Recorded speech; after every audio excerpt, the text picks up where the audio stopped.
are now entering the box.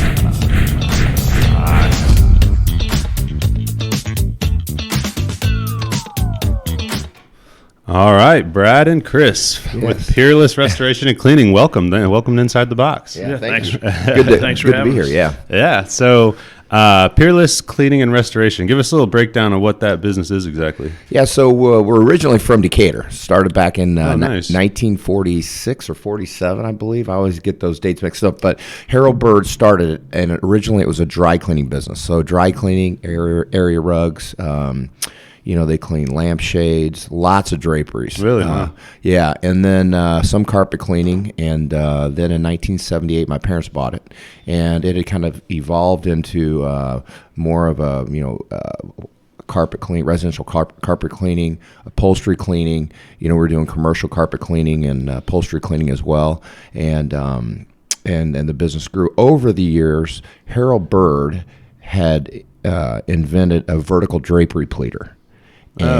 Pleater? Pleater, yes. Oh, It's drapery pleater, which we actually still use today. Really? And so he kind of got the bug to promote and sell that across the United States, and that business really took off. As an entrepreneur? Yes. That's the toughest part. You're like, squirrel! Yeah, right, exactly. So he wasn't really, I don't think, focused on growing the dry cleaning side of the business. And so when my parents bought it, I think there was maybe 3 employees.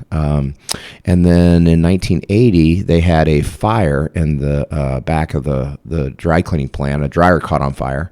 And adjuster came over, wrote my dad a check. My dad said, hey, who do we hire? And there were no local restoration companies. So my mom and my dad and myself and my sister cleaned up the entire building. Went to work. And therein lies how we got into the fire restoration business. And then that's interesting. Yeah, and so when you get into the fire business, and of course water damage comes along with that. Mm-hmm. He started calling on adjusters and agents, if you will, and just introducing himself.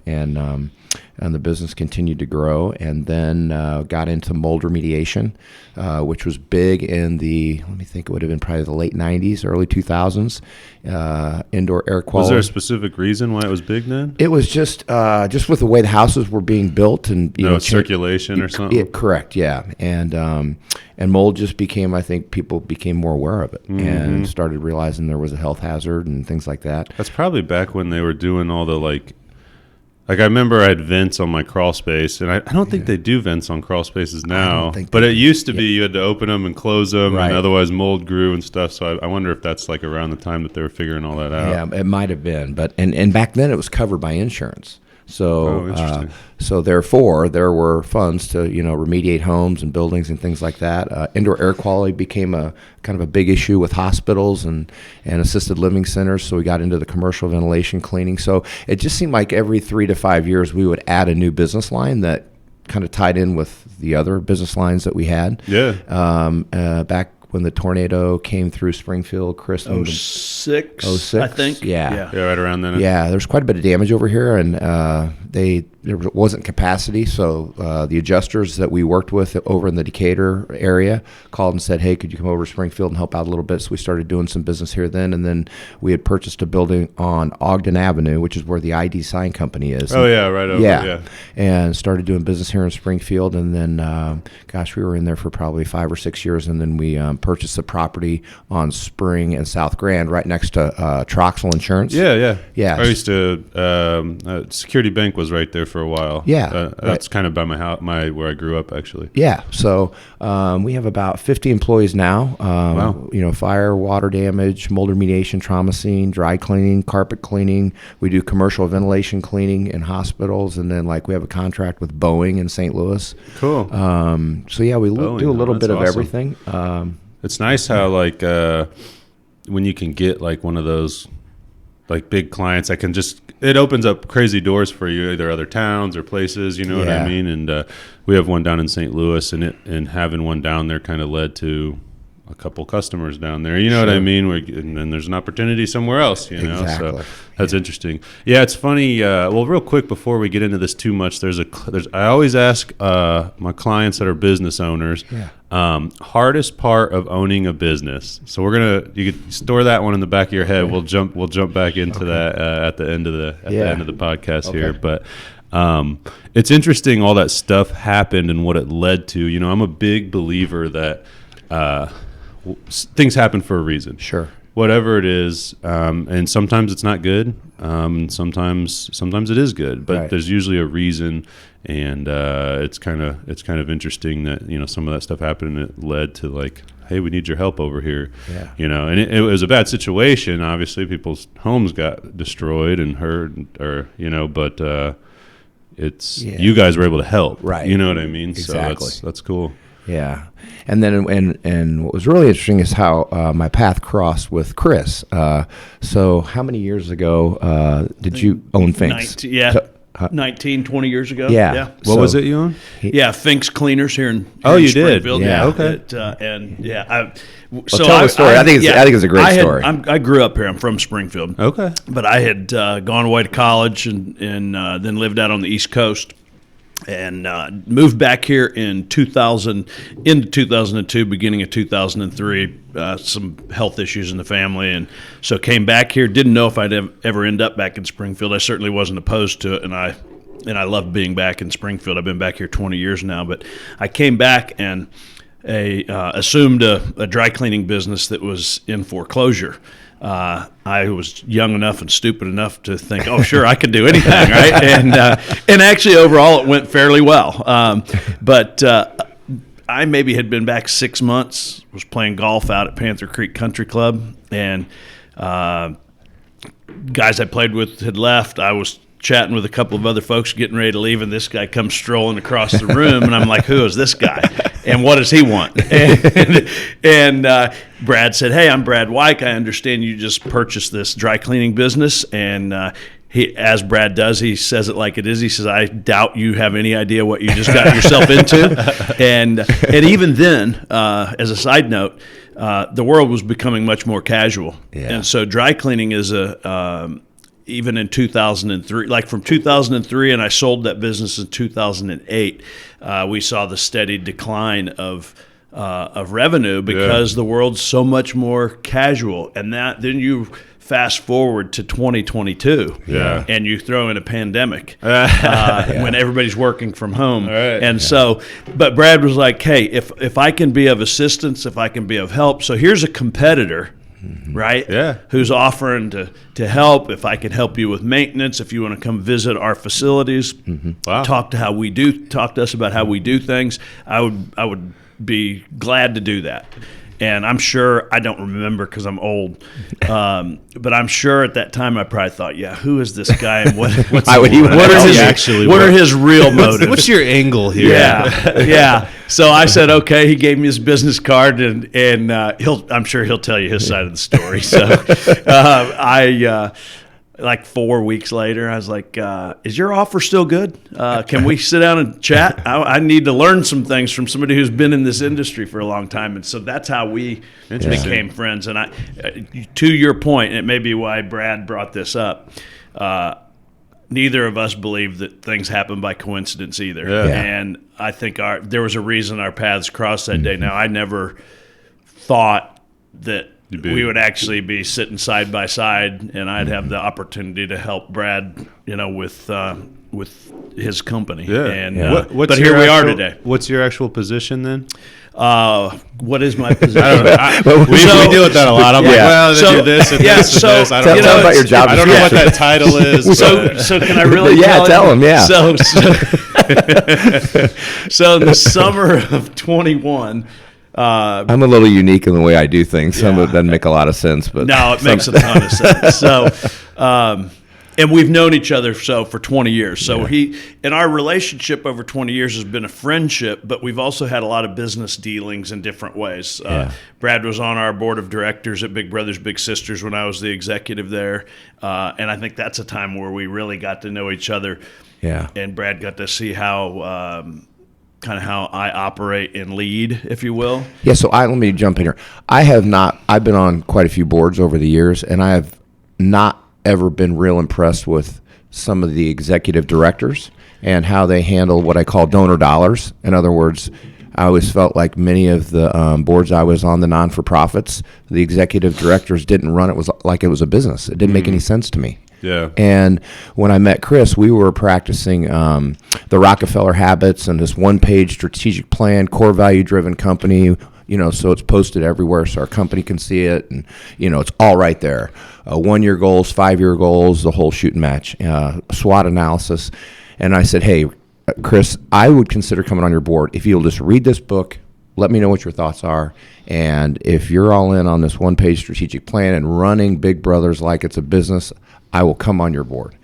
Well, 2 days later, he called me, said, I read the book. I've got about 5 pages of questions. When can we meet? And I couldn't believe it. And that's a true story. Awesome. That's when I knew, okay, this guy is, legit. And so there is really where our business relationship really started, or at least I feel like has been forged. And couldn't have been more impressed. And of course, what he did at the chamber is phenomenal, So just out of curiosity, jumping back to when you guys ran into each other, were you in the bar at Panther Creek? Yes. Or something? Yeah. Were you just playing golf? Yeah, I was playing golf as well, and somebody said, same. hey, and so I played college football, but not at the level he did. He was played at Miami, won a national championship for the Hurricanes. Yeah, that's crazy. And I played, 2.5, almost 3 years at Western Michigan, and I just like being around athletes, and him and I call it the locker room mentality. People have that winning spirit, and I was like, let's go over and introduce myself.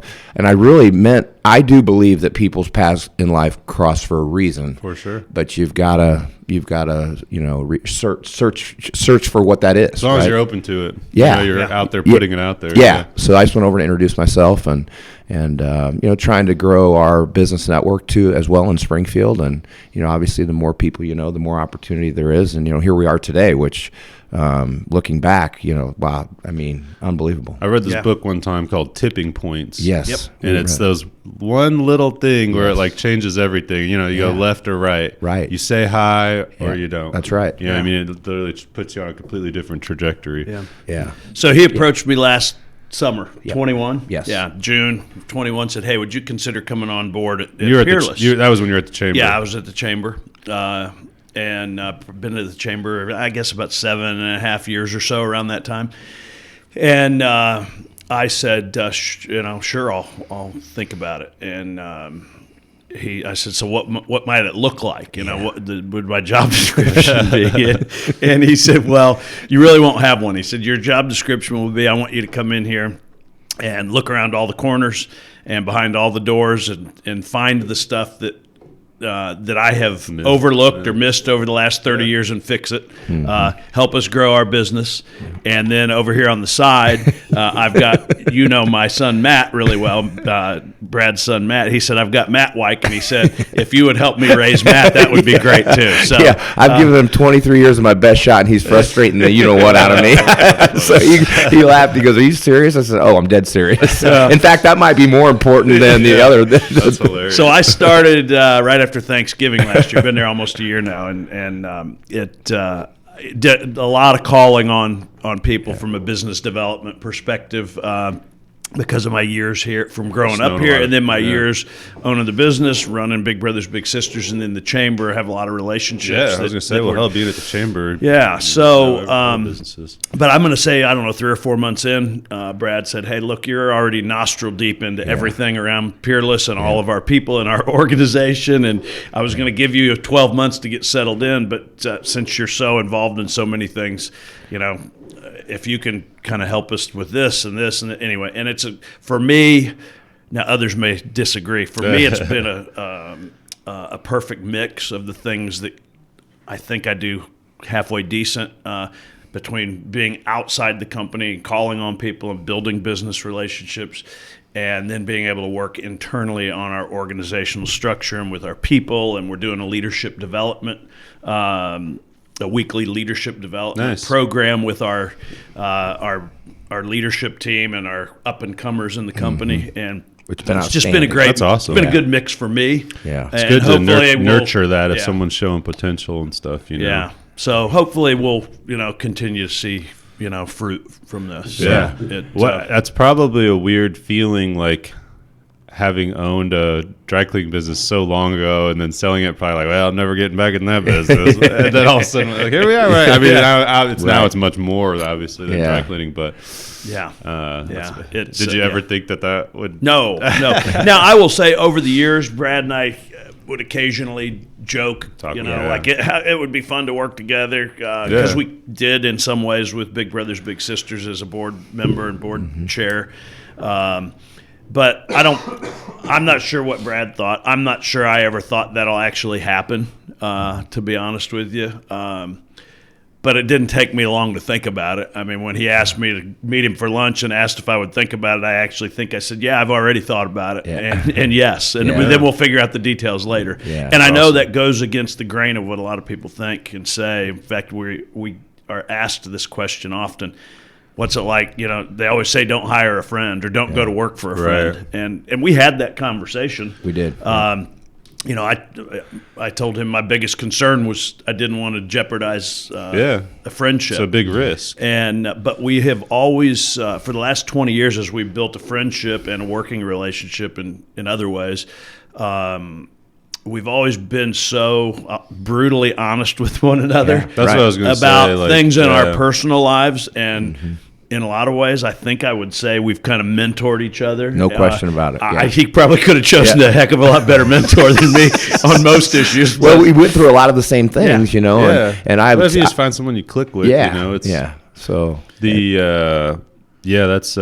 that's and I kind of it's kind of funny because like Josh, who used to work at the chamber, I met him a long time ago when at Simply, and he was selling us radio advertising, and I don't know, I just got along with him really well. I could tell he was on it. He was he seemed like a hard worker and all this stuff, and I'd been and that was like right when I was starting Oopbox right around then, or I had started it a little bit before that, but I just kept in contact with him over the years, and I wasn't making a lot of money, so I knew I couldn't pay him anything like he was probably making at the radio or whatever. Sure. And then when he was leaving the chamber and looking for a change, I was just like, here's I feel like this is the time. You got to come over because we've just been in touch, you know what I mean? And had that kind of good vibe. So I kind of know, I think I kind of feel what you're talking about there. That's cool. And we had wanted to bring him on. So unfortunately, during COVID, the guy that had been running our company, Todd Garner, had been with us like 21 or 22 years. He died during COVID. Oh, man. He was 57. It was a bad deal. And Chris, he knew Chris. And awesome guy. And 57. And just had his hands like Chris does now in just about everything internally, and then also externally. He was heavily involved in business development and growing the company. And Todd and I had always talked about bringing Chris on. It was just kind of we were stuck at a certain sales volume, and we were waiting to take it to the next level so we could afford to bring him on, knowing that we want to be able to take care of him. So after Todd passed, I thought I'm just going to cool my jets for a year, and then I think it was just shy of a year or so, maybe it was a year, a little bit over a year, and we brought Chris on board. So it's been terrific. And kind of tying in with what you asked originally, the first question is what's one of the more challenging things about it. But nothing is ever as good or as bad as you think it is in business. But the minute you think things are really great, take a turn.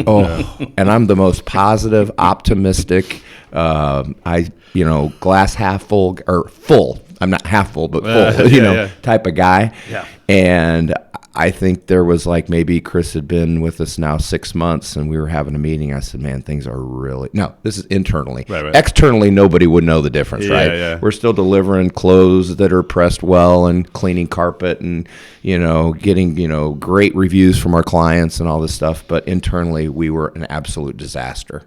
and therein lies. Remember what he said though. It's never as bad as you think.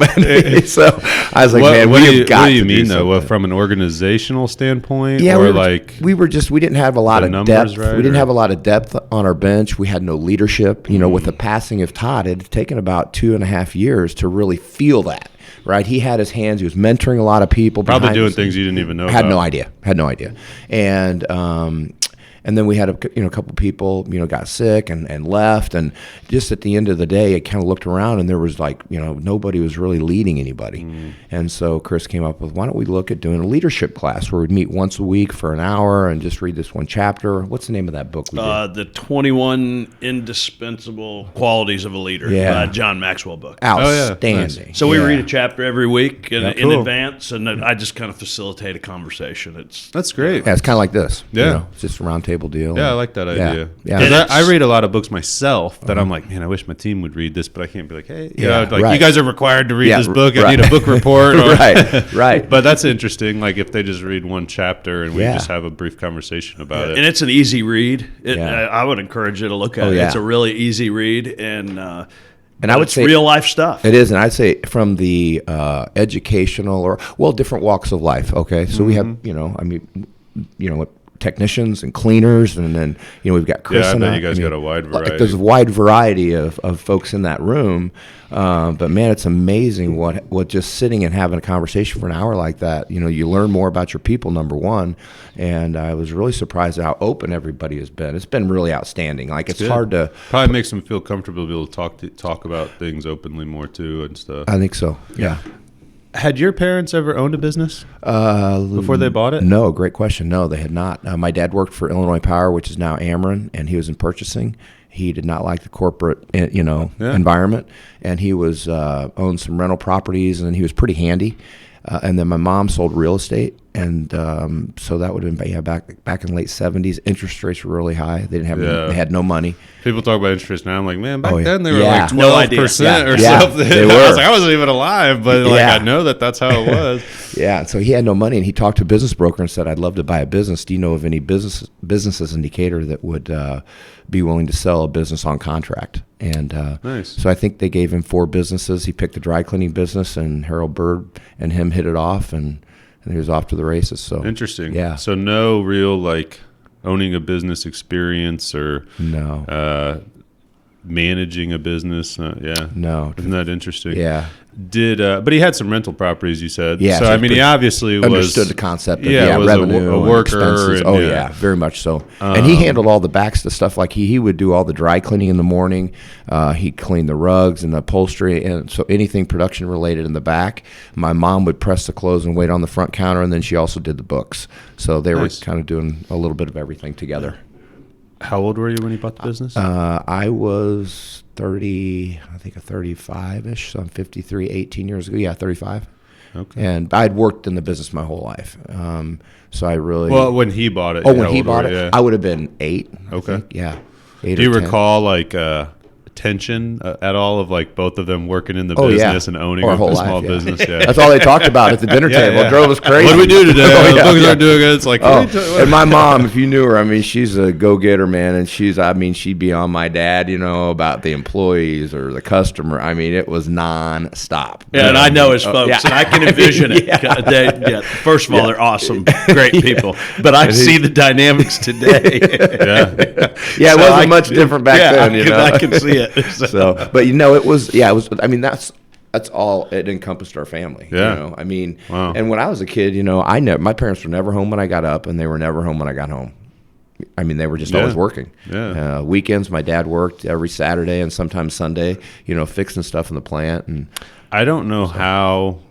I've said this to people before, but it would be so hard for me to start this business right now with kids. Oh yeah. I don't know how people do it. Right. I just for the first 3 years of this business, I didn't pay myself. Yep. I worked 12 to 14 hours a day. Yeah. And it was just nonstop. Yeah. And you know what I mean? And luckily, my wife also worked long hours. She's a hairstylist. So there wasn't a lot of you know what I mean? Why aren't you ever home type thing? Because she was working long hours too. Sure. But yeah, and now. Do you have kids? Yeah, I got three and under. Oh, so, wow. Yeah, Okay. it's intense. Yeah, it is intense. Yeah. But I've made a strong, and I was working weekends because what I did is I started a photo booth business, rental business at the same time because random story how that started. I decided to do that, but I could tell, I did some market research and could tell that I could get this business going and make good money in the short term. It's not like a long term thing. You're never going to get rich off of a photo booth business, but it's good money. Yeah. So I did that, and on the weekends I would work the photo booth and use that money to grow Ootbox. Oh, that's cool. By the way, how did Ootbox? How did that name come about? I was going to ask the same question. Is it an acronym or? Yeah, it is. I hate like using it as an acronym. When people call me what it stands for, out of the box. Oh, okay. But I don't like when people call me out of the box media. Sure. But so it's kind of weird. But either way, it was.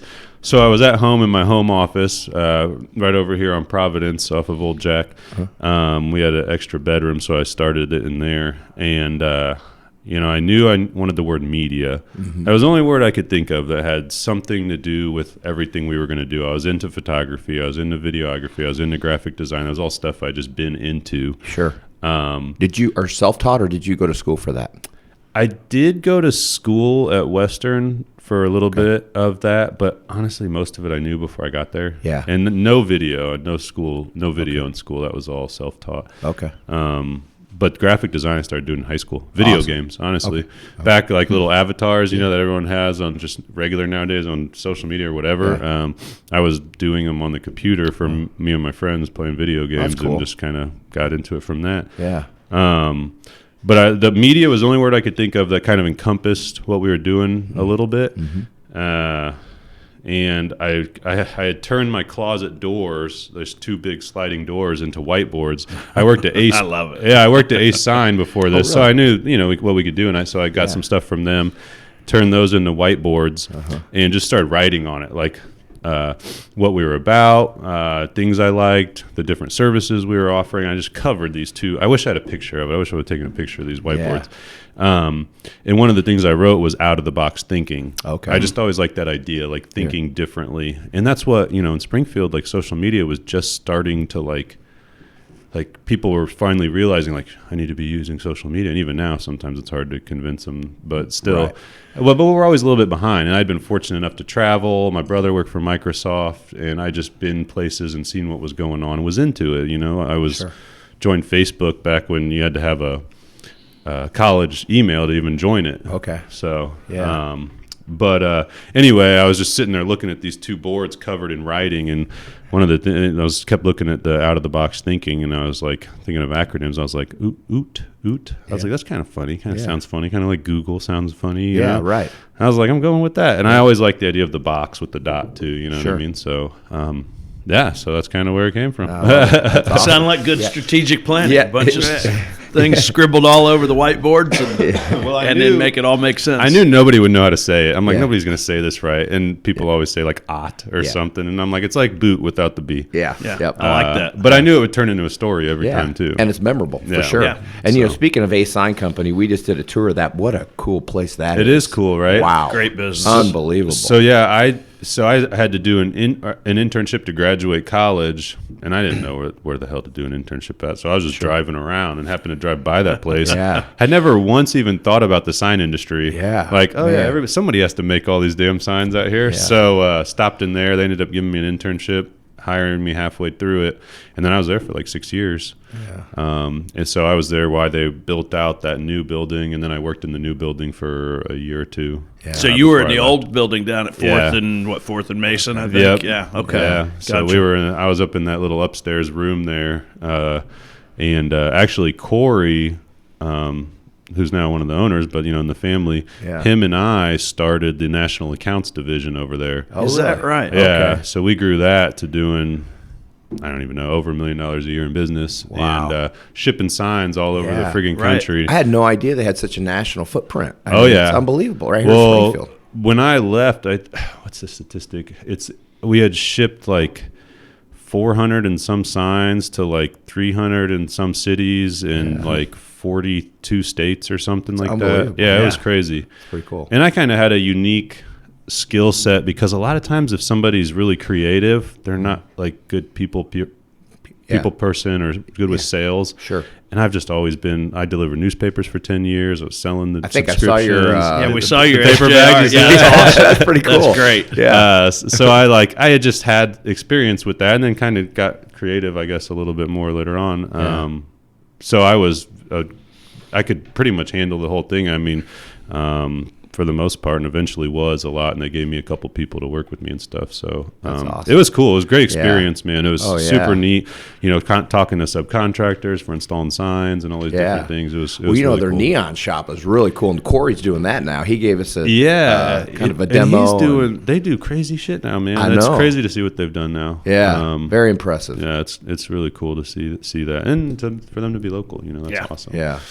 And I had no idea you guys were as big as you were. 50 employees. Yeah, 50. That's a lot. Yeah, yeah. How many did you have when you bought it? Probably, gosh, maybe 20, 22, Yeah. 25, something Deciding like that. when Yeah. to hire is one of the That's things. a hard thing. Yeah. Yeah. Because you don't want to I know. give up customer service, I know. but you also got to watch your payroll. Yeah, no, and that therein lies the challenges in running a small business. You know, because we try and I always say that we built a company, or we built a company that if we need to act like we're a $12 million company, we want to be able to expand, but then contract real quickly.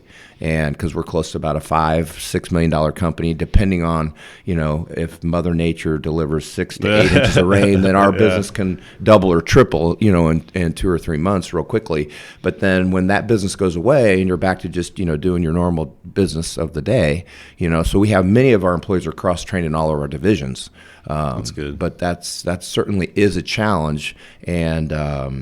And you don't want to hire too many people because, obviously the overhead increases. And if you don't have the business to support it, that's not a good business model for sure. Yeah, it's been interesting for me because Brad and I'd have these conversations over the years, and I would see kind of the evolution of how you're Peerless you were is in up it and- before even you were in it. Yeah, in some ways, but once you really get in it, Right. I've had now a cycle, a 1-year cycle of the business, and in the last 12 months, Mother Nature really hasn't delivered any, 6 to 8 to 10 inch rainstorms, and in less than 24 hours, and those are the times where things just skyrocket, and you need all the people you can get. So the challenge of you want to hire and find good people, but then you got to keep them busy in the times when the business cycle's slower, and because you don't want to lose those good people. Right, and if you've invested time in training, and Yes. you also don't want to kill morale, like firing people. Like, Right. oh, Yeah. you're going to get fired. What's Oh, going to happen? exactly. People Right. stressed out. Yeah. Yeah, for sure.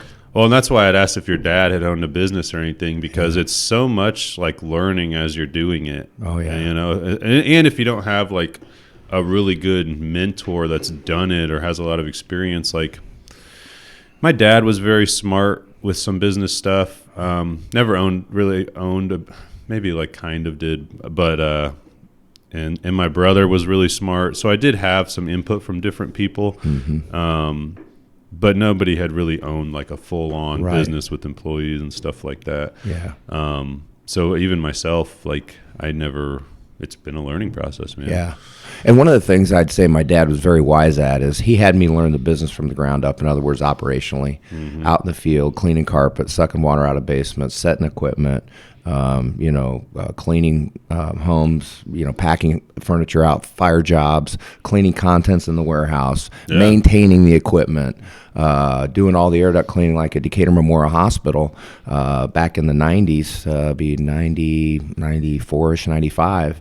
Myself and about 8 other individuals cleaned the entire hospital. I was in there for a year and a half. Nice. Crawling through duct work. Wow. And so he had you in it. Oh yeah, that's great. Yeah, so for me operationally, it was I guess easy to say, okay, we need to hire 2 or 3 people, and by the way, that job shouldn't take that long. You know what I mean? Yeah. As opposed to maybe starting out. It's good he did that though. Not just throw you into like, oh, you're gonna be manager. Exactly. Yeah. So then it was really, I guess it made it a little bit easier for me to, grow the company operationally without a lot of inefficiencies, because I really knew what was going on in the field.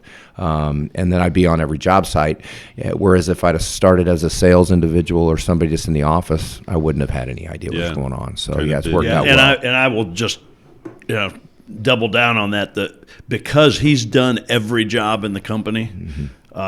He knows every angle of every job, and all of our people know that when we ask them to do X, Y, or Z, he's done it. He's done it. He's lived it. And that goes a long, long ways with folks. Yeah. For sure. Yeah. Now, I have not pressed many clothes in my day. That is the one piece of the business I didn't really work a lot in. Yeah. No, it's I mean, you have to. Yeah. You know, especially when you're smaller and people are looking for input for you or like trying to perfect things. Yeah. You know, like giving feedback on, you know, videos or graphic design and stuff here. Like if I didn't know that stuff, I'd be Sure. like, okay, yeah, it looks Right. good. Right. Absolutely. Yeah. So, you know, one thing that's tough, and I wonder how much, you know, how quickly things change for you. But with us, the programs we use change very quickly. Okay. And since I'm more like right now working on the business instead of like in it, like unfortunately, I don't get to do as much like graphic design and video production as I used to. Sure. But now it's like I see this point happening where some of my team know these like different tools and stuff on these programs that I do an old school way. And I'm like, God damn it. Like I got to get up to date on these or something. You know what I mean? Does your business, is there a lot that changes with stuff like that? Yes. Technology is always evolving. And Chris probably can, and I'm not as dialed in on that. And we have Jay Woodrum that works with us who's kind of handles that side of the business. But there's a lot of technology related to the restoration side as far as building design and, you know, sketching. I mean, you might be able to talk a little bit more on that because we've gotten into some new.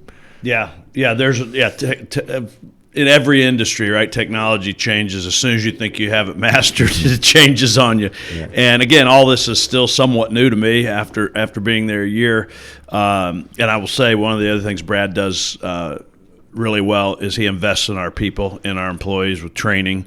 Our industry standards will send folks away to water school, fire school, mold remediation, so on and so forth.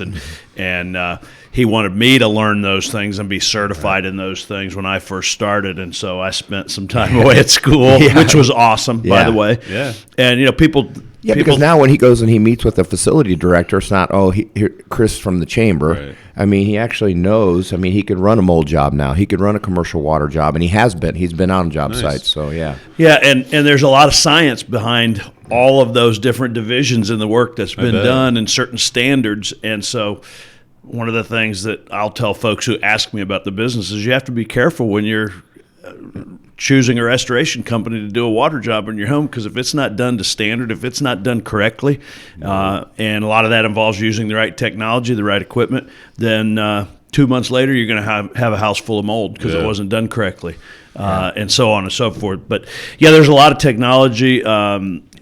We use a tool called DocuSketch. So when we go into a home or a commercial facility, it's a 360 camera that you sit down on a tripod. I'll call it a tripod, and it takes a 360 view of the room, and then that information can be downloaded into the software that we use for billing and for our work with insurance adjusters and so on. Give you like measurements and stuff? Yeah, it will give you an entire sketch. What kind of camera is it? Do you know? Is it is it like a big box? No, it's smaller than your cell phone. Really? It's unbelievable what it does. Yeah. And it'll sketch the entire, each room, the hallway, I mean, everything. Doors, windows, because I've seen there's one, and it'll do it to measurements. I mean, remember the name of it, but there's one that a lot of real estate companies or photographers use, and it's like this box. I can't remember the name of it. So I was curious. There's another one out there called Matterport.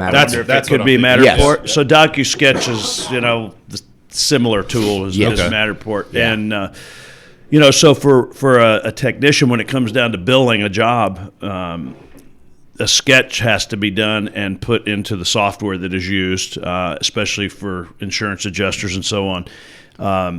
And that had to be done by hand for the longest time, right? Oh, yeah. And now with DocuSketch, we can do it. Yeah, and it does the measurements for you. It does everything for you. And the other thing that it does is it takes in essence, you're filming the condition of the facility when you get there. So you get pictures of all the contents that are in there.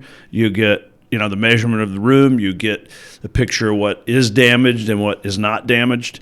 And then when you're done, we do a DocuSketch at the end of the project, and so you can see it as it's been restored to what we call pre-loss condition. Yeah. And it protects the homeowner, the business owner, and it protects us as a restoration company because we have the appropriate documentation. That's awesome. And there's some new technology that's similar. You guys have to provide that stuff to like insurance companies. We do, and stuff. Yeah. And there's talking about changing. So we're really, I think, just at a point, I would say, of implementing DocuSketch where we can use it for its full potential. There's a new software that's just come out that's similar in nature that we've been taking a look at to see if it's something that we want to implement. But at this point in time, we just felt like it wasn't the right time for a change, Right. I would say. Yeah, that's correct. Right, when you get rolling on something. Yeah. Well, we got something new here. to figure out. Right. So Yeah. to your point, yes. Yeah, that's interesting. Do you guys have like I'm sure you do. Like, it seems like all industries have like a national convention or Yes. something where Yeah. they show off all this crap. We do, yeah. And you get. I mean, and there's all kinds of new vendors every year, and specifically on the technology side. Yeah. Yeah. So Interesting. yeah. Yeah, we use Insta360, and yeah, it's smaller than my phone, but that's what we use for like doing.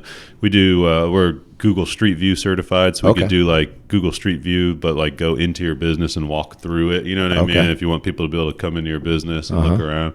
But we also do it with a lot of content creation. Like, really, you could do some really neat stuff with them. So it's I'm sure it's probably a similar camera to that, but it probably has to have like laser built into it, I'd imagine, for the sketch or the measurements and stuff, maybe. But yeah, that's neat. It's been very helpful, that's for sure, and made our jobs way more efficient. Well, now we can even have, maybe a technician do all the sketching, or do everything, set the camera up, and then we can have somebody back at the office, write the estimate, and so it's made things a lot more efficient. Interesting. Yeah. How about obviously, we're a marketing company, so I love like hearing like how other people have grown and the change in marketing and advertising and stuff. What kind of like advertising and marketing you guys do right now? Is it just a lot of, I'd imagine, like developing those business relationships is a huge part of that with insurance adjusters and stuff like that. Is there anything else that you guys do? Well, we identified Springfield was I'm trying to how would I say this? It's a very close-knit community, and everybody seems to buy local, right? So I feel like one of the big things that we did when we came into the market was to support all the local non-for-profits. Find out, which ones were the bigger ones, friend indeed, if you will, and big brothers, big sisters. Finding out who the folks are that really ran the Springfield community, what boards they were on for what non-for-profits. So we spent a lot of time and effort and resources. I would just call that piranha marketing, right? Different, building relationships through that avenue. For sure, we're doing social media. Jay Woodrum, we have a social media, I call him a director, I think. Is that fair? Yeah. Yes. And he handles a lot of that. We used to do a lot of traditional advertising on TV, and then we did billboards over the years. I think one of the biggest things that really helped identify Peerless as a strong brand was we rebranded. Like, we took Peerless, and it was, I don't know if you've seen our logo, but it's red, it's got the star. Yeah. And so I hired a firm like you guys out of Decatur, Jones & Thomas, and said, hey, make our logo look like it's corporate or we're a national company. Cool. And so they came back with maybe 25 or 30 different logo ideas, but maintained the integrity of that original logo. And how long ago did you guys do that? gosh, that was back probably in 2000. Okay. Year 2000. So was that 22 years ago, 23 years ago? And then we put That's good you did that. A lot of people try to hold on. Yeah. You know what I mean? And, Yeah. and there's a point where it's just like, all right, we need to bring this up to date. Yeah. Sometimes, you know what I mean? I think about that with our logo. I'm like, am I ever going to have to update this thing? And you don't think so, you know what I mean? But Right. there's especially from way back then, you know what I mean, to now, it's a big difference. Yeah, But we put it on everything. Yeah. And then, but yeah, I'd say, and now with everything being so digital, I don't believe we do any TV advertising, do we? I mean, No. we do some radio. We've identified that a lot of people, there's a big following for, Sam Madonia and that 1450 AM, crowd. Yeah, there are a couple of personalities that people really enjoy. And I would just say, and then it's just being out meeting with people. I mean, I'm just a huge believer that, I think about my own life experience personally and professionally. Everything good or great that's ever happened somehow revolves around relationships that you build and They're share important. with somebody. It's one of the hardest things to do when you start a business. Yeah. Like, you probably don't remember, but right after I got Ubox going, I joined the chamber, and that was when you were president at the time, and we met back then. I remember coming to the chamber when it was at the old building. Yeah, on 2nd Street. Yeah. I don't remember what it was. I think it was like a new member. Probably a new member orientation. Yeah, it was something like that. Yeah. But it's just kind of awkward, like trying to go make those conversations and walk up to people or, things like that. So there were, at some of the events, there were a couple people that I knew that kind of helped me at least start kind of meeting people. But yeah, that's a weird thing when you're, so I try to remember that. And like when clients start with us that are new businesses, I try to invite them out. Like, hey, I'll be there. I'll introduce you to, you know what I mean? I try to help them. Absolutely. It's nice to have somebody kind of drag you around. Oh, yeah. Let me introduce you to Brad Wike. Yeah. That kind of thing. You are exactly right. Yeah. And then especially if you take somebody who maybe is a little more introverted, exactly. It's even more challenging or awkward or difficult for folks to do. So I appreciate people like, Steve Peralta, he's awesome. He talks about me all the time to people, and I don't know why we clicked or what happened there, but he's just very nice, and I don't know, we kind of clicked, and he's always suggesting and telling people about us, and he's a great guy. He's people a good like one. that. It's just he's nice a good one. I would say too, and it's not. I don't know that I would say it's was intentionally thought out to be a marketing piece, but people know Peerless is a company that delivers world-class service. Is something we talk about every day.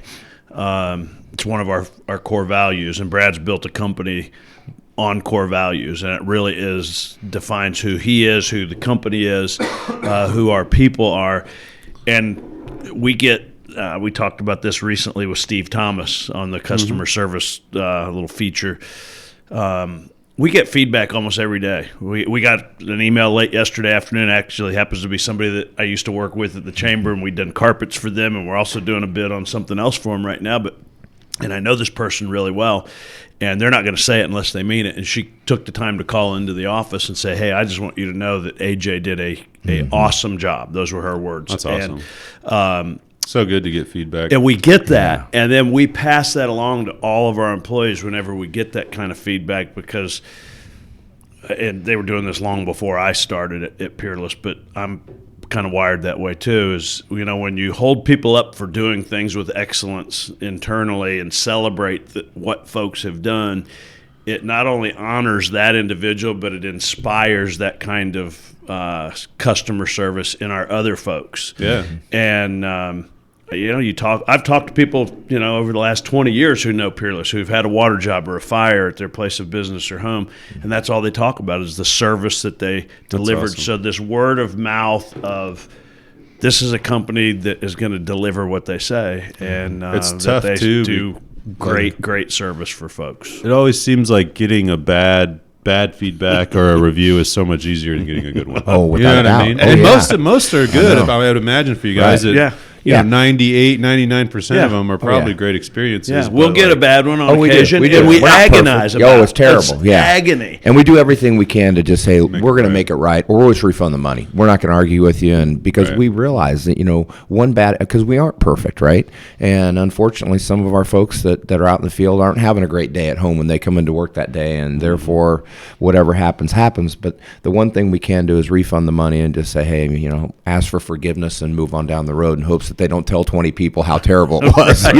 Keep your fingers crossed, if you will.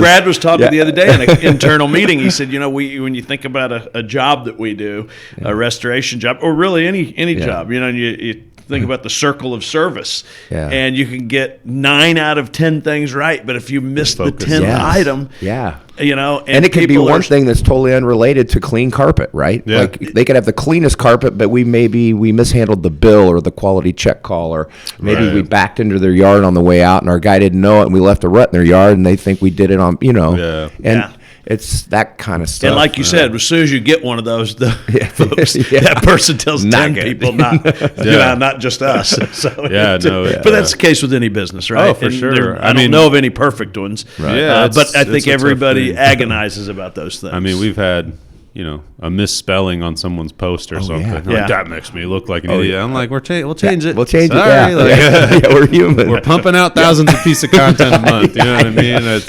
But we're pretty good. We've again, thinking about processes and stuff. That's this last year.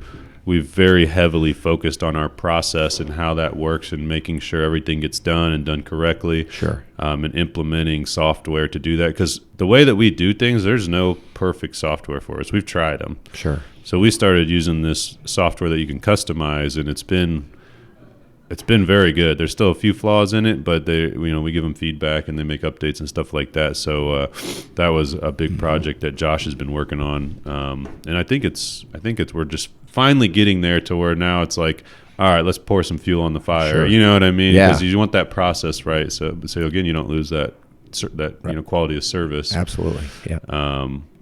So that's been interesting, trying to figure that all out and dial it in. Yeah. Because you guys have a lot of industry different things that I'm sure, but like ours, we do have industry things, but it's like, it seems like every one of them, it's like, all right, this doesn't work right for what we do. Oh, or this doesn't work right for how we do it. Well, and we have that too. Like, we have a lot of different. Yeah. So we have on our dry cleaning, we have our point of sale barcoding system for the dry cleaning, and then we've got our accounting system, and then we've got. And they don't connect. Exactly. They don't interface. Yeah. And I mean. Or they do almost. Almost. They yeah. do like It's 8 out of 10 It doesn't things. import one field and it Yeah. messes Yes. everything Yeah, up. but no question about it. Sometimes technology does not make things more efficient. Yeah. What have you found over the years? Like, you said you've done billboards and radio and different things. Like, how have you seen that change, and how like what I see with a lot of businesses, especially as the parents are kind of the head, but it's like the end of Sure. them being there, and they're probably going to move a step away soon. They're hesitant to change. Sure. And they're hesitant to, and that's where sometimes it's challenging for us, like coming in, like, this is what you need to do. Sure. You know what I mean? Like radio, TV, all that stuff's going away in the next 5 years. Right. And they're like, no way, it could never happen. But it has happened. You know what I mean? The TV took over from, radio back when everyone sat there around the radio and listened. And then, so I try to really pay attention to that. How, what kind of changes have you seen in the way you guys have done stuff with advertising and stuff that worked really well for a while, and then all of a sudden you're like, oh, that's not working so well. Well, I would say that being early at something and being wrong feel the same to me. So what I mean by that, SEO, right? Back when, you could hire firms like you guys to, get us placed in the, am I saying that right? Yeah, higher up in Google. Higher up in Google.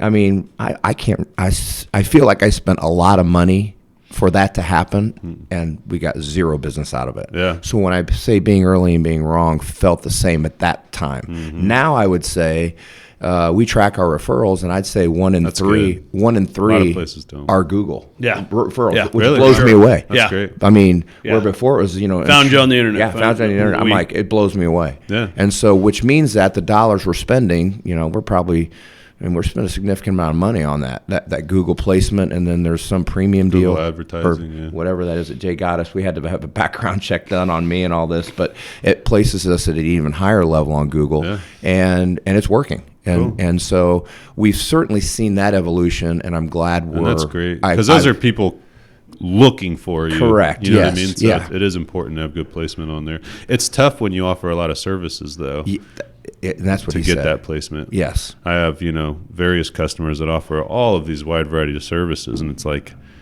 if it was just dry cleaning, Right. I could probably tell you that there's a high chance I'll get you up there. Right. Exactly. No, I know you're But absolutely you're right. like, what do you want to definitely be found for? You know Yes. what I mean? Yep.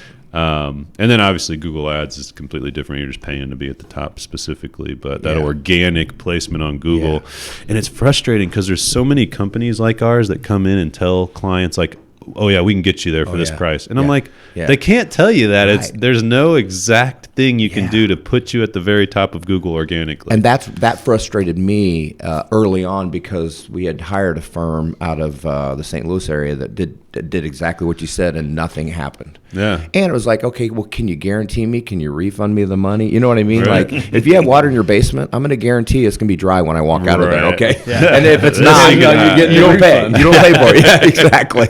But yeah, so that certainly now we embrace the digital technology side outside of advertising. Is that fair? Yeah. But I think for us, honestly, it's personal interaction, it's relationship building is still important in our business. We find in Central Illinois, so there's no local claims offices anymore. So State Farm used to have a claims office here. That's what this was. Yeah, This was farmers Insurance. Yeah, exactly. Yep. Okay, so and then there was a Pekin Insurance office and a Country Companies office and a State Farm and so on, American Family. Well, those are all gone now. I mean, there's still Country Companies here, but all the other companies, the adjusters work from their home. And so those relationships now are harder and harder to build. And we still invest time in doing that, but relationships still are relevant in our business. And particularly, we do spend a lot of time calling on insurance agents. We have something that's kind of unique to our industry. We have a house, and we call it the flood house. Yeah, I've heard about that. Yeah, and so that's been a huge driver for our organization on the revenue side. So, I bought this home, gutted it, put sprinklers in it, we flood it, we bring insurance agents and property management companies in, and we show them how we dry that structure. Yeah. And then put them through a class and feed them lunch, and it's That's a hands-on awesome. deal. So it's kind of cool. It's different. It's really cool. Yeah. It's really unique. Yeah. I mean, there's only a handful around the country as I understand it. And Seems like a great idea. Yeah, it's very. Is that here in Springfield? Here in Springfield, yeah, Nice. right next to our office. And kind of the funny story about that is when I bought that property and we added on to the back and built a warehouse, but it's a pretty tight corner. Is it right by your place over there? It's right. Yeah, it's right there on that corner. And so we hired the contractor, and on day one he came in and he was putting those fences up, because there's a lane there, and then there's this house across the street. Well, old Jim, the ex-Marine, lived in that house, and he came over and started giving me the business, telling me about this and that and everything else, and then of course one of my vans, it was backing up and it had a loud beeper on it, and you know what I mean, and it was one thing after another, and he's reading me the riot act. Well, this goes on for a week, and I said, Jim, listen, I can't have you in my life like this. We're good people. We're going to make this corner better. The neighborhood's going to, we're here to help, not make your life more miserable. I said, so here's the deal. I don't want to see you on my property anymore. So here's what I'm going to do. I'm going to have your house appraised. I'm going to buy it for the appraised value, and I'm going to move you and your wife wherever you want to go for free. I'll pack all your stuff up, but you and I, this isn't going to work. Hilarious. And so Jim, he's looking at me. He says, well, you'll do that? And I said, absolutely. So it was like, 3 weeks later, house is appraised. I buy the house. Now I got a house. I don't know what I'm going to do with this thing. And we were having kind of a brainstorming meeting and said, what do we do with this thing? I didn't want to get into the rental house business, and it's not in the greatest area of town. And somebody said, what if we made it a flood house and used it for training our own people? There you go. So that's how that came to be, and it's That's been a great story, and I love it. Yeah, Story. That's so awesome. and Jim and I became good friends. And Jim and I are tight. You were supposed to be out of my life. No, that's cool though. Yeah. That's nice he did that. And he's probably I could understand. He's probably just he doesn't have anything else to do. No, exactly. Well, So we're it's a like- 24/7 Yeah. business on the And- restoration side. Yeah, he had a good point. Yeah. So I mean, we get a call at 2 a.m. that Right, gotta get somebody's going. facility's flooded, and our trucks are rolling out of the warehouse right by his house. and you can hear him. I mean, Yeah. those beepers And- are loud. Yeah. That's understandable. That's funny though. Well, that was Yeah. nice he did that. Yeah. 2 problems there with one stone. Yeah. The flood house is cool though. Yeah, that's neat. I'll have to check that out sometime. Yeah. Well, that's neat though. You talk about the personal, people, making those relationships. One thing you might think about is, and I don't know, you might already do this, I don't know, but if you put yourselves in videos more, talking about different things, seeing your faces out there, when you go to these events or meet new people, what we find is that, for example, one of our clients was in Farm and Home, and he's didn't have his business T-shirt on or anything. He's just in line checking out. Some lady comes up to him, she's like, "Hey, you're that dog training guy." And he's like, "What do you?" Yeah, she's like, "Yeah, I see all your videos. I know really? you." And he's like, he's blown away. He's like, Yeah. and we just hear that so much from clients, and it's awesome to hear that because they're becoming known as that guy or Gotcha. that girl or that yeah. person. So you're doing the videos for them, and then putting it out on the internet or Yeah. So what we'll do is we'll come in and capture a bunch of content, go bring it back here, create a bunch of content, and then schedule all that out on social media forums so they Gotcha. know they're getting this many posts a week or Okay. a month or whatever, and then do a whole ad strategy behind that.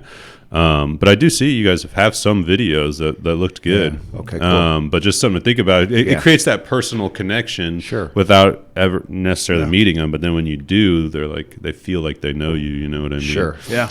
And I found that to be very helpful for myself. Early on, I just kind of became known as that social media guy. Sure.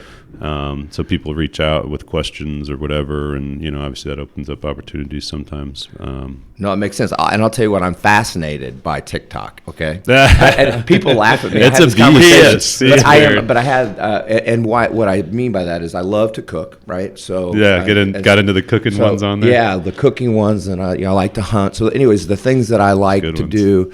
But it's amazing how those folks market their spices or their herbs, or so really that's what they're doing. When I'm learning a recipe, they're really marketing Dano's spices or whatever. Makes it is. it so good. I need that. And I got to get that. And I can't tell you how, as a consumer. So I am in 100% agreement with what you're saying. What's your what do you like to cook? What's your favorite? Oh gosh, probably my go-to meal, which I just made the other night for some friends and family, is braised short ribs with truffle risotto and it's really decadent. And I love truffle. I love truffle oil, all things truffle butter. Yeah. It was just a meal with truffles in it. I made truffle lasagna, so. Yeah, I just made some. I know. Well, when you invite me over for dinner, I'm putting some truffles. I will. I will do that. We got some leftovers in our office. Yeah, there you go. I'll just come to the office for the leftovers. I made some buffalo. My wife's a vegetarian, and I was like, I feel like cooking something tonight. What do you want? She's like, I kind of feel like buffalo cauliflower, wing. I made some of those the other day in the air fryer. They were really good. Yeah, super easy. I had no idea it would be so easy. Yeah. Do you use your air fryer a lot? Oh my god, for our kids, for sure, a lot. Okay. But even for us, quite a bit. Yeah, that's awesome. Yeah, things falling apart. It's almost time for new. One of the downsides of working at Peerless, I've gained like 20 pounds. So. Yeah, because if I have nothing to do, it's a hobby for me. I just cook and then I bring it all into the office and get everybody's opinion, and they might be like, I don't really like that batch of chili, and I'm like, well, I did kind of jazz it up a little bit. I won't do that anymore. Yeah, cooking's fun. I just bought one of those flat tops. Oh, you did? I haven't got to do a lot on it. Okay. But it's we had the whole family over and just put out all of what did I make? Fajitas. Yeah. Oh my god, just covered that thing in awesome. veggies. And it's fun. It cooks fast and a lot at one time. I love that. Cool. Yeah. Downside of them is you're not really supposed to leave them outside. So is that right? Yeah, I hate storing it in the garage. Yeah, got so much crap in there these days with all the kids and stuff. Yeah. Now, Chris, you played football in college. I heard a story or two here. Yeah. It was a long time ago. It's really irrelevant. So. But you got a championship ring, right? Yeah. What was that like? It was great. It was awesome. It was.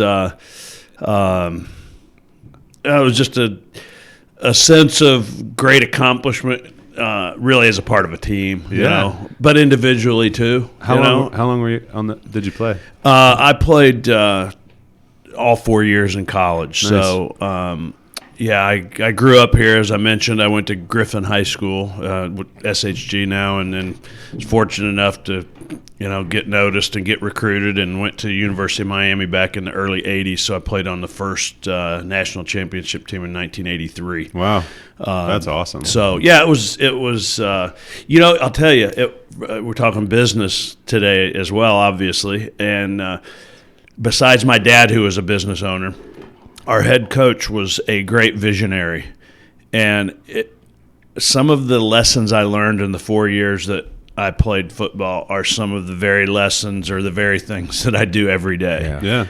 From, creating and casting a vision, for what needs to be done, what this needs to look like, what our hopes and dreams are, to how do you set goals to get there, and how do you grow yourself and develop yourself to get there. And anyway, so Brad mentioned earlier this locker room mentality. He played college football as well, and there is just a different, for me, there was just a different vibe there that you don't find anywhere else. Yeah, and a have each other's back, kind of give it everything you've got. Mm-hmm. And when you think you've given it everything you've got, you probably still have more left in the tank to go further mentality. And I'm probably kind of old school in that way.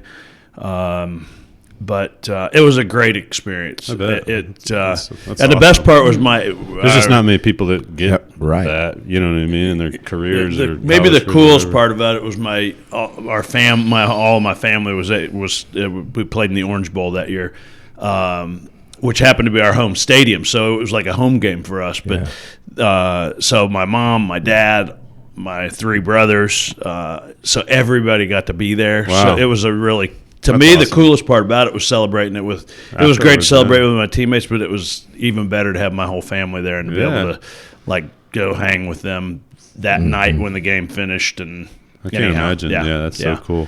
Yeah.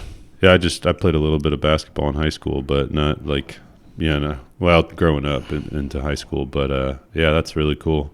Yeah. Very neat. What? Let's run back to that question. Hardest part of being a business owner. Yeah.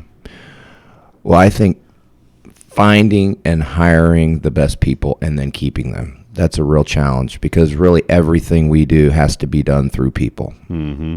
And the work that we do is not a lot of fun. I mean, and what I mean by that is raw sewage backups, and they don't happen 8 to 5. They happen at midnight, 2 o'clock in the morning. They happen on holidays. How's that work? Are people just on call? They're on call, and then they get a bonus for going out and actually providing the service. So financially, it can be very beneficial for folks that are on call if they want to make money, But when they hire on, we let them know it's 24/7. Now, you're not going to be on call every Christmas, but you're going to have to take a Christmas rotation. And every year on Christmas or Thanksgiving, or we have a water job or a fire come in. Yeah. I mean, I can remember when I was running the operations. I'm walking out of my house with my 2 boys, and one's 6 and one's 4, and we're going to church, and I get a call and I got to go to a fire job. That's just part of what we do. And then keeping people motivated and. That can be challenging. I mean, we're in attics that are 120 degrees. We remove insulation. We do trauma scene cleanups. Trauma scenes. I don't even like to get in my attic. Yeah, I know. I know. Yeah, I've been up there one time in our house that we moved into a couple of years ago. It's just a pain in the ass to get into, and there's it's just, And then the other thing that's a real challenge, and it's not anything I can do about it, but the state of Illinois doesn't make it easier for small businesses to succeed. They really don't. Is for sure. And it's very frustrating. I can cast one vote at the election and hope for the best, but so everybody agrees on it. Any small business owner, and people don't understand. I know. But again, I mean, you got to give us the rules, and we got to play by them, and that's with a winning attitude and just do the best you can. But it's certainly not getting easier to conduct business in the state of Illinois. Do you ever feel like they're trying to put small businesses out of business? It sure sometimes feels that way. Now, he's more educated because of, he's been involved in more policy stuff through the chamber and maybe more educated on that level. But, boy, sometimes, and I'm not one to ever, stick my head in the sand, but, boy, sometimes it's hard to read those, the Manufacturing Association newsletter. Like I read today before we came over here, I'm like, unbelievable, some of the things, that's going on in politics. I hate politics, too. Just having to think about them or anything. It's like, can we just operate over here? Do our thing. Geez. But, Chris, what else do you, I always say, we have go ahead. What have you found, you say like keep an employee, retaining them. What have you found from like the past to now to be the main thing employees like appreciate or want, whether it's higher pay or more time off or better benefits? Is there something that you've seen, and has that changed over the years? Boy, that's a great question because we're in the middle of, I would say, a frustrating time with our organization. I don't feel like loyalty is quite as important to people as it used to be. Mm-hmm. I feel like sometimes, and I know I'm not going down a negative rabbit hole here, but sometimes loyalty feels like it's a one-way street.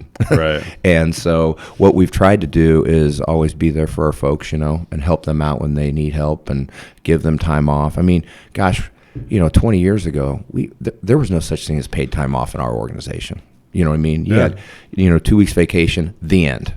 Right. Now, that is not how it is today.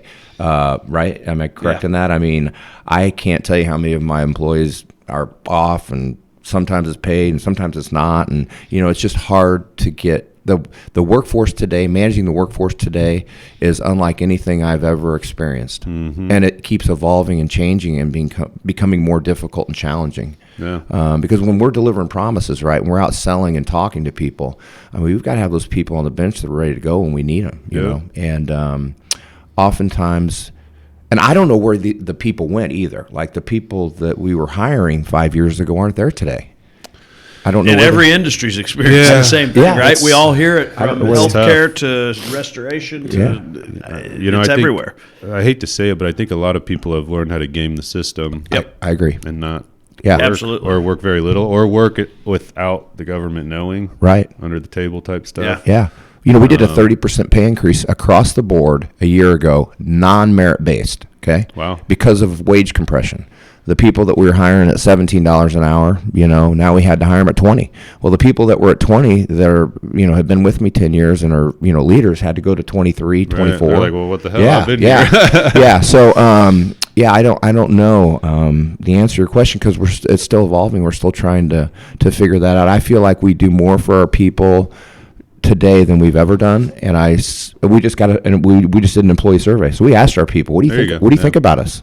You know, are we as good as we hope we think we are? Yeah. Are we living the core values? We did one of those, you know, I don't know how many months ago, but a while back, I just did one, and it was actually anonymous because I just wanted the feedback. Yeah, ours was too. And then when I got it, I just asked everybody. I'm like, yeah, I got some really good feedback here. I was like, I really want to discuss this with everybody. Yeah. Is there any chance that you guys would be open to this? If one person isn't open to claiming their survey, then we won't do it. Right.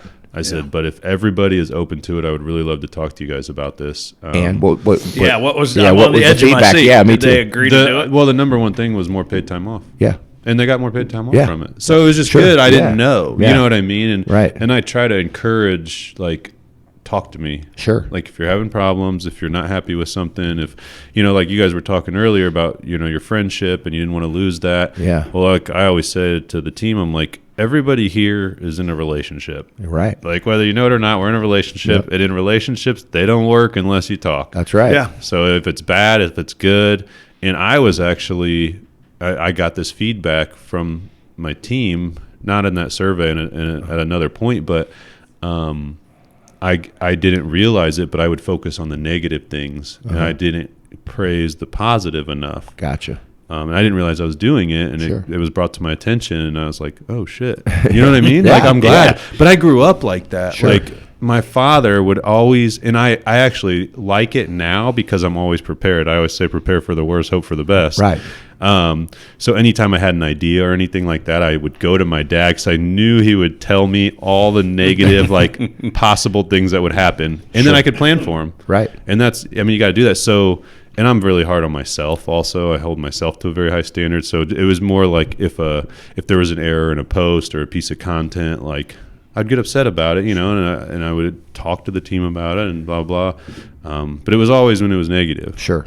But there's so much positive that I just figured that everyone knew, like, you know, 95% of our stuff is positive. It's just It's just like, you know, whatever 2, 3, 4, 5%. I don't know what it is, but is, you know, just a mishap or something negative or something that client probably doesn't even notice, but I just hold us to a higher standard. Right. And I just want to point out.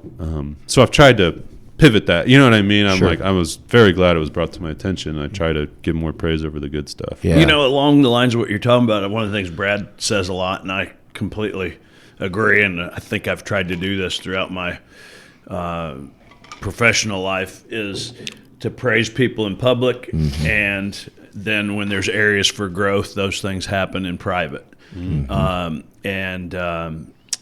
There's a lot to be said about that. You know, we had some things in our survey that we're going to be talking about and addressing. I would say overall there were no big surprises, or really even any surprises. No. The things that emerged about our culture, feeling like a family, like a team, some really good things. I remember it seems like I'd have to go back and reread the comments again, the comment section of it, and ours was done anonymously as well. There seemed to be a lot about feeling appreciated. People like to be, you know, when people do something well, they want to know it, they want to hear it, and I think they want others to know that they've done it well. Yeah. As well. That's Does that correct. make Yeah, sense? yeah. And with our survey, it came back predominantly that everybody felt like they were part of a family. That's good. But like with any family, there's dysfunctionalities in every family. I don't care how great you are, family-wise. There are issues, man. Right. You're in a relationship. I can back that one up. Yeah, and communication. It's not a Bartlett vacation if there's not a huge fight and my dad doesn't go, we're leaving, pack up the car. Exactly. Yeah. So, but I don't know. I always say, be careful what you ask for because you're going to get it. And we've always I tried to develop this culture with our organization that we're transparent. We share our financials with everybody, so everybody knows if we're having a really great month or really? not a very That's good month. interesting. And that's a rare thing for many small companies because so many people are very private interesting. and they want to hold their cards close to them. Have you had issues with that? That's an interesting concept. I No, guess. no, not at all. No. In fact, because and it gives me integrity, or it gives. There's no well, look at look at this money we're making. What do we do? You know what I mean? Like, and absolutely, and that's somewhat that's on me to educate them on what that means, right? So I think more importantly, are the things that I worry about the most is when we're losing $100,000 a month. If I'm an employee, I'm like, am I gonna have a job next month? I mean, should I be looking around, right? Yeah. A guy like Chris comes on board, and he's a well compensated individual. He's got 4 kids and mouths to feed and colleges to pay for, and he's probably wondering, man, do we lose $50,000 like every month? I'm like, yeah, when we're slow, we do, yeah, and it's not good, and it keeps me awake at night. Or wow, we made $350,000 last month because we worked 28 days and we traveled to St. Louis, or we sent equipment to Florida. That's a lot of money. Are you giving people bonuses? No, because we might lose $50,000 a month for the next 5 months. And here's the history of our company. And by the way, our work comp just went up, 38%. Or our health insurance went up, and you know what I mean. So what we do is we share that with everybody. Man. I've thought about that. Yeah. I just think, especially with younger people, I just don't think they'd understand. Yeah. Like, but from just from what I've seen, I mean, maybe they would. I don't know. So the whole concept for me came from the idea of it. The whole concept for me came from a book called Jack Stack, The Great Game of Business. And they bought International Harvester out of bankruptcy, and they thought that the only way that they would get this thing up and running again was if everybody, all hands on deck, right? From the janitor all the way up the chain of command. And I went down to his class down there, and I have very few people that I cross paths with that think it's a good idea, and I don't argue with anybody. I mean, it's just the way I like to do business. Yeah. I love the idea. Yeah, and I just worry about the.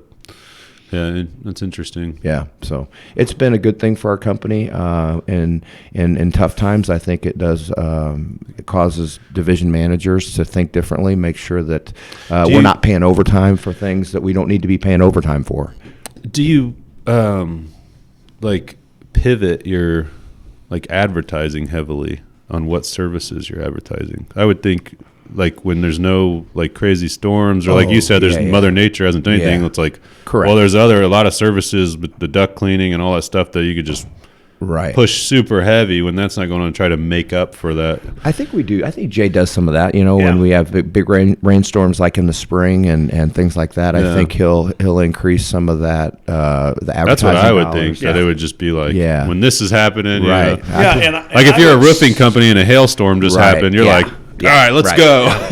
Sure. Yeah, and I would say, a number of our folks, certainly for me, when I'm out just talking to people, I oftentimes talk about kind of what Brad refers to as our core business lines, our dry cleaning, our carpet cleaning, which we do residential and commercial carpet cleaning. So these are on upholstery cleaning, tile and grout cleaning, air duct cleaning. These are ongoing services and ongoing needs that we all have. Sure. Always. And so, and to me, those are the door openers, if you will. Yeah.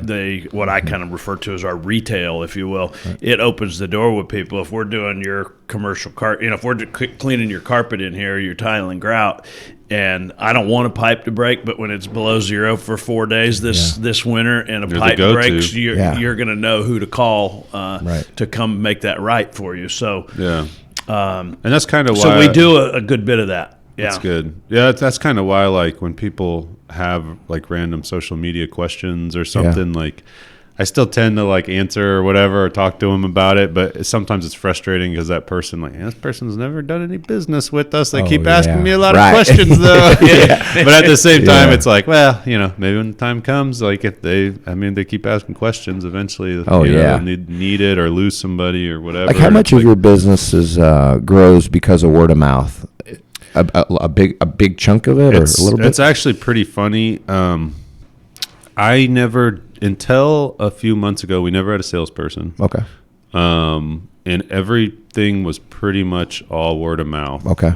Or someone seeing content that I made. Gotcha. But never did a lot of heavy marketing. Okay. I just made fun content. Yeah, cool. Just did what I wanted to do, make content that I liked.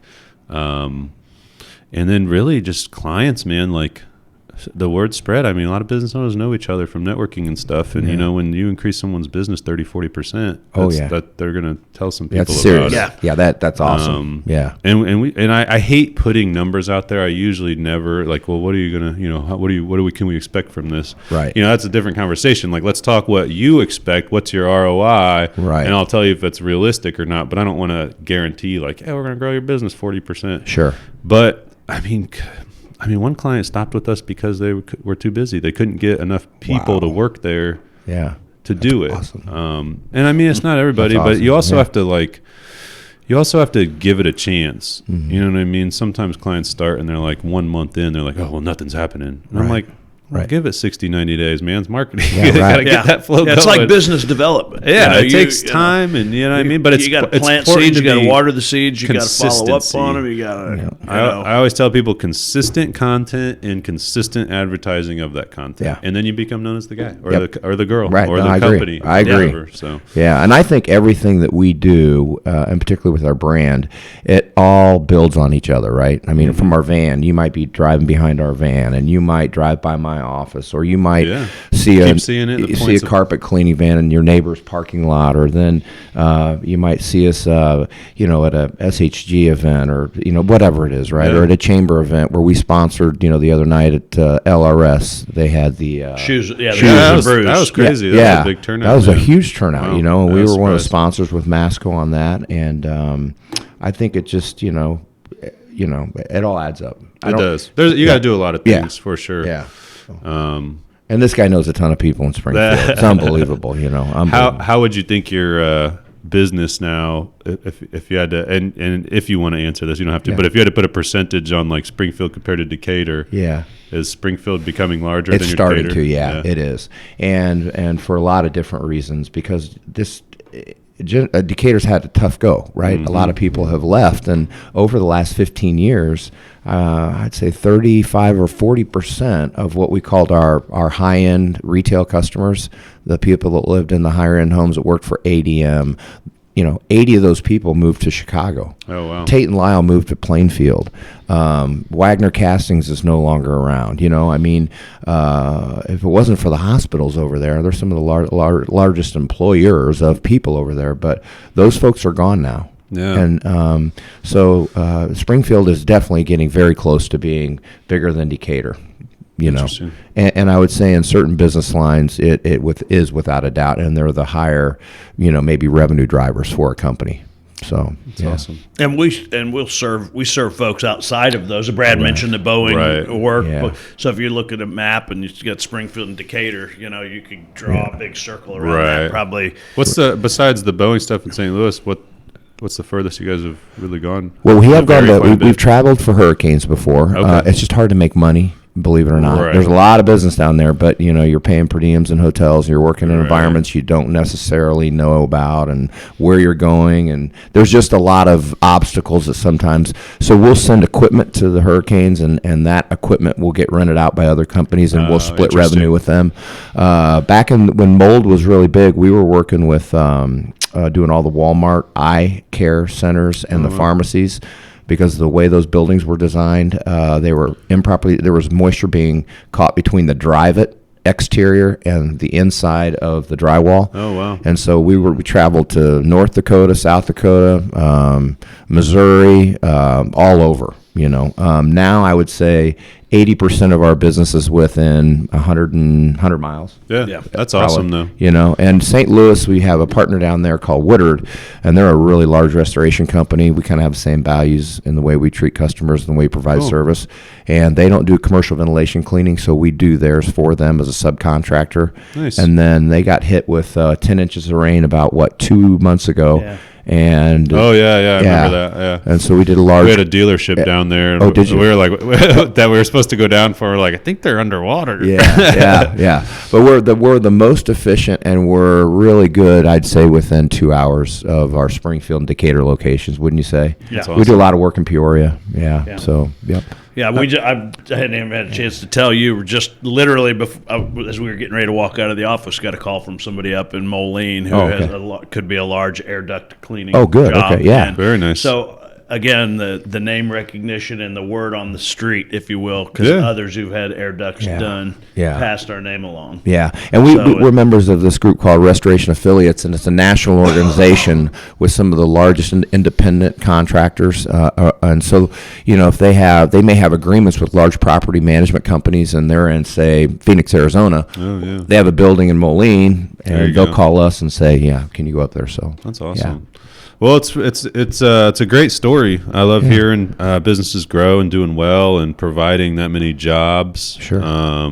And being here local. Well, and thank you for having us. This is cool. For sure. Yeah, this is great. No, thank you. It's always fun having these conversations and learning people's stories. Yeah, and you have a cool place here. Appreciate what that. I mean? Yeah, it's hip in here. I like it. I didn't work hard on it. I didn't really know what to expect, but it's got a cool vibe. It's kind of weird because it's like I really love it. You know what I mean? Yeah. It's my kind of ultimate creation, I guess. Yeah. But at the same time, there's something about just being in the garage next door that was like, you know what I mean? It's like, I'm trying to get there. I'm trying to get the grind. Yeah. So if you're certain people embrace the daily grind and enjoy it. Yeah. That's probably what you're. Yeah. So.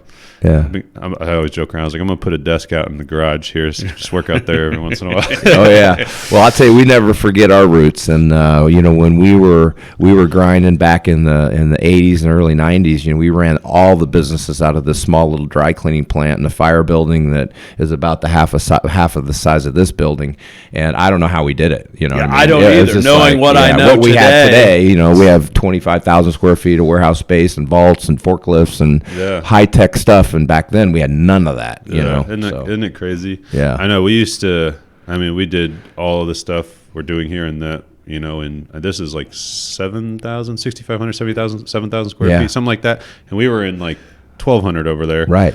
Trying to do stuff in it, but it was like it just took longer. Sure. The main thing here is we can create faster. Right. From this podcast, like before, like this table was our conference room table. Sure. And either this stuff was left up, so we're having business meetings and all this shit sitting here, or we had to break it down, set it up, break it down. Oh yeah, that's how we were. We were moving things 2 and 3 times to get one thing done. So, no question about it. Yeah. So this just stays set up like this is the room. How often do you do these? We for a while we were trying to do them once a week, and we did that for a long time. During the build out of this building, I kind of put the whole thing on pause just because we were so busy. Yeah. And then trying to help manage this and checking on things. And then we came back after we were in here and had this all done, and we were doing them pretty well there. But again, it just has gotten busy. So we haven't done one for a couple weeks, but I want to get back into it. We're starting to get to a place again with the processes, the team that's getting put in place. Mm-hmm. I really want to do, honestly, I've considered like multiple a week, but not always somebody like maybe bring in, have another team member in here, and maybe we're just talking about something we created recently and breaking it down, talking about the story of filming this video. Yeah. Shorter ones, those would be like shorter ones, but we're about to heavily pour some fuel on the fire, both on the content side of content we're creating and just the growth side. Awesome. So it's very exciting. But no, I love it. Well, thanks so much for coming on, guys. Thanks for having us. Yeah. And definitely check this out. We're on Spotify, YouTube, everywhere. Anywhere. How about finding you guys? Any specific website? The website, Peerless? Yeah, it's www.peerlessrestoration.com. Peerlessrestoration.com. And then it's got all of our services, all of our contact information, correct? Yep. And Everything there. Yeah. Facebook, Instagram. Instagram. Cool. So I think we're on all of that. All right, check them out and contact them for your restoration needs, right. your cleaning Yes. needs. I had no idea you guys did so many different things, so that's awesome. And if anybody ever wants to come check out the flood house, we I want to give you wanna a go tour. over there. We'll let you know when we have our Yeah, I next wanna class come over scheduled. there. Seriously. Yeah. For real, that'd be awesome. Yep. Yeah, definitely Cool. do that. All right, thanks Awesome. everybody. All right, thank you. Thanks.